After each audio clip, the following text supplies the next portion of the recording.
Muito bem, agora faltam 10 minutos para as 3 horas da tarde. Estamos de volta com Conexão Futura, aqui pelo canal Futura e também pela internet no nosso site.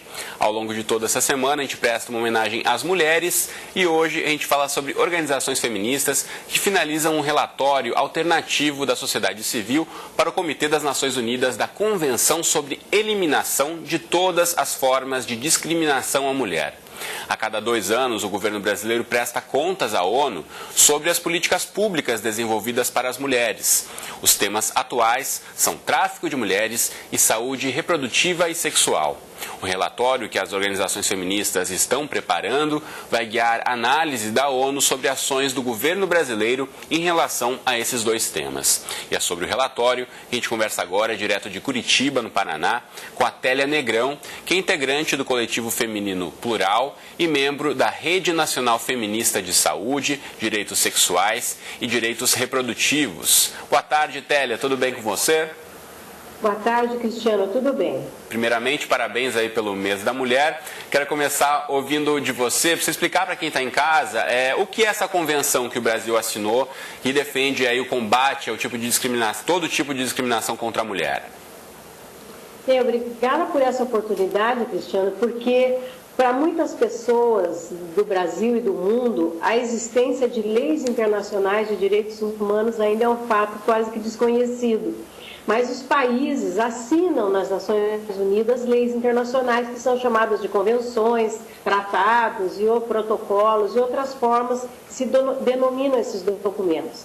E quando os países assinam, concordam, sancionam essas leis internacionais, o país passa a ser obrigado a não só cumprir essas leis internacionais no seu próprio país, como também a prestar contas do cumprimento disto lá nas Nações Unidas.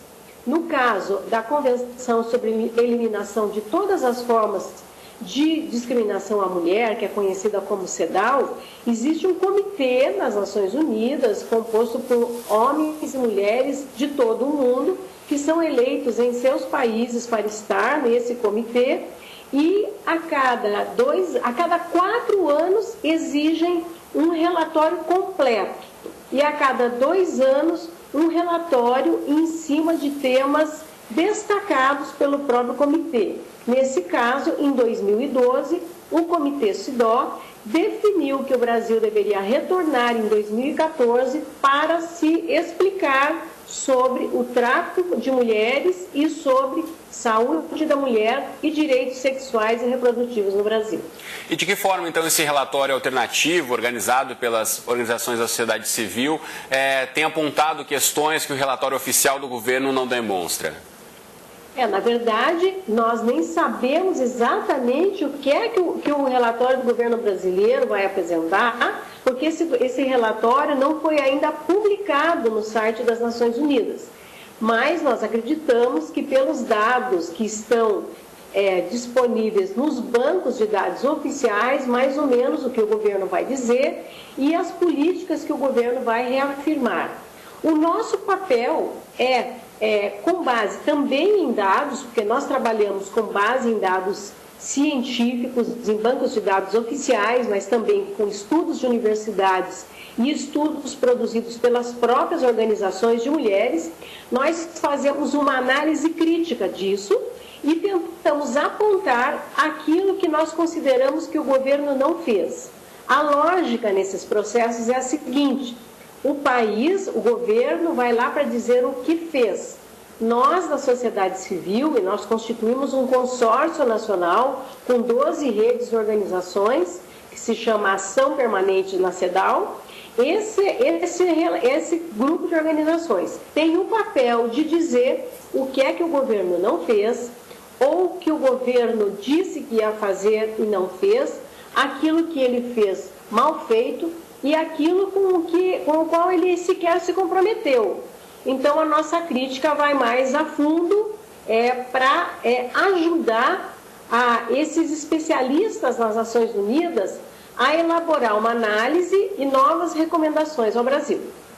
A gente pode pontuar alguns exemplos, Télia, para quem está em casa acompanhar nessas duas áreas que estamos citando aqui, da questão do tráfico de mulheres e dos direitos de saúde reprodutiva e direitos de saúde sexual. O que, detalhadamente, a gente poderia pensar em políticas públicas que, por exemplo, o governo poderia fazer com mais ações efetivas para melhorar e atender as mulheres de uma melhor forma nesse sentido?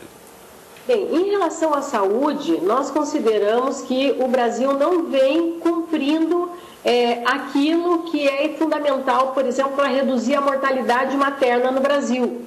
O Brasil, apesar dos índices, né, de riqueza que nós temos no país e até os índices gerais de saúde, ainda não consegue desenvolver políticas capazes de reduzir a morte materna. E o Brasil não tem conseguido atingir a meta do milênio relativa à redução das mortes causadas pela gestação, parto e puerpério. E nós achamos que essas causas estão relacionadas à má qualidade da atenção da saúde e também porque o Brasil, de certa forma, abandonou uma ideia de atenção integral à saúde das mulheres e focalizou a atenção no período de parto e puerpério.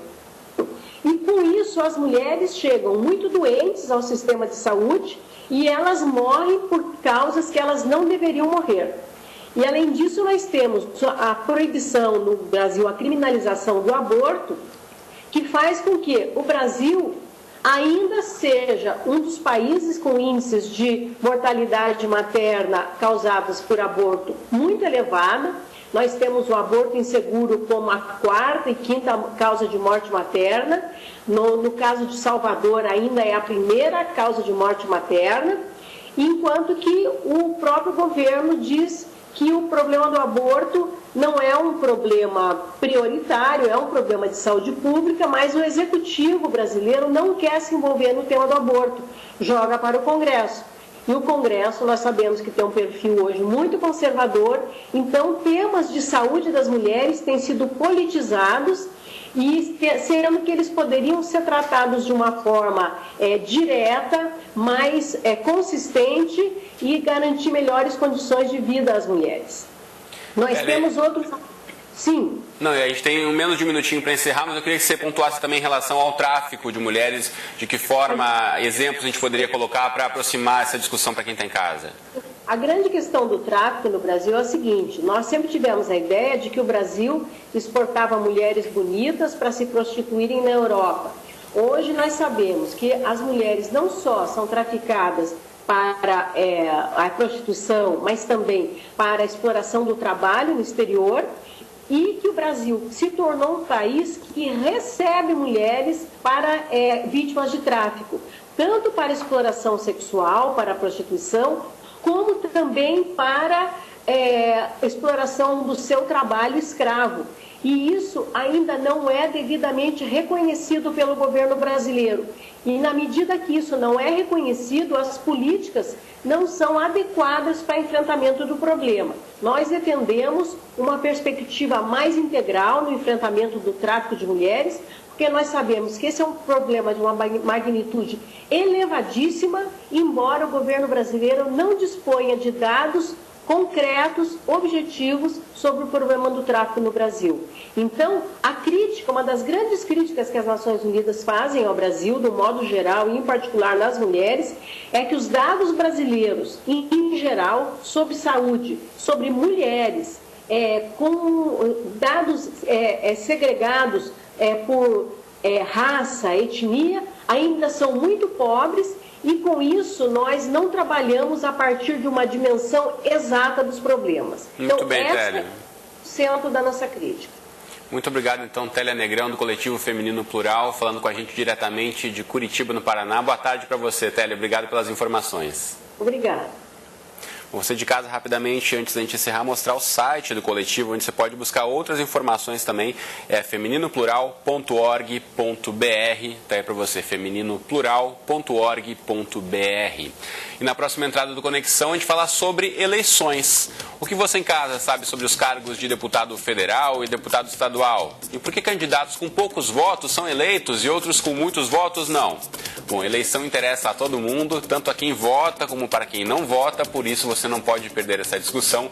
Então, desde já, mande pra gente sua pergunta pelo Facebook, pelo Twitter ou também pelo telefone do Canal Futura, que é o 0 Operadora 21 3523 4098. A gente volta daqui a pouquinho, logo depois do programa Nota 10 Primeira Infância. Eu estou aqui à sua espera. Até já!